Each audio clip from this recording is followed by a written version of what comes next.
আসসালামু আলাইকুম। যারা আমরা বিএমপি করি তার একটা পরিবার, আর বিশেষ করে আমাদের হাতিয়া তমরদি নিয়ে আমি কিছু কথা বলতে চাই। ইতিমধ্যে আমাদের তমরদি হালকা পাতলা কিছু বেজাল হইতেছে, তার জন্য আওয়ামী লীগের দোসরেরা পুনরায় এটার সুযোগ নিতে চাচ্ছে। এই সুযোগ নিতে দেওয়া হবে না।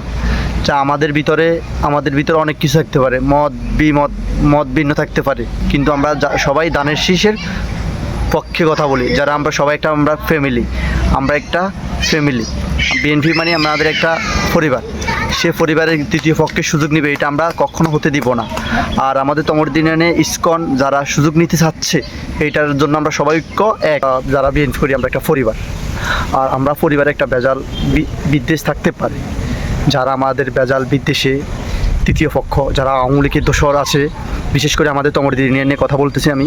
যারা আমাদের তমরদি ইউনিয়নে বিএনপি আছে, যারা একটু মনোমালিন্য হতে পারে, জামালা হতে পারে, বেজাল হতে পারে, তারা যদি এটা মনে করে যদি আওয়ামী লীগে যদি কোনো সুবিধা নিতে চাই, যা করতে চাইতেছে যে ষড়যন্ত্র, সেটা আমরা হতে দিব না। স্বৈরাচারের জন্য আমরা সবাই এক। যারা ইসকন, যারা আওয়ামী লীগের দোসর, তাদের জন্য আমরা সবাই এক অভিন্ন ঐক্য। সেটা সুযোগ দেওয়া যাবে না। আওয়ামী লীগেরা এই কয়েকদিন যাবৎ দেখতেছি সোশ্যাল মিডিয়াতে, বাস্তবতে, হাতিয়াতে বা বিশেষ করে তমরদি ইউনিয়নে তারা একটা গুজবের মতো একটা রটাইতেছে, যারা একটা উড়ার জন্য চেষ্টা করতেছে যে দোসরকে কোনো ছাড় দেওয়া হবে না, সবাই প্রস্তুত থাকবেন। এই বলে আমার কথা শেষ করলাম। সবাই ভালো থাকবেন। আসসালামু আলাইকুম।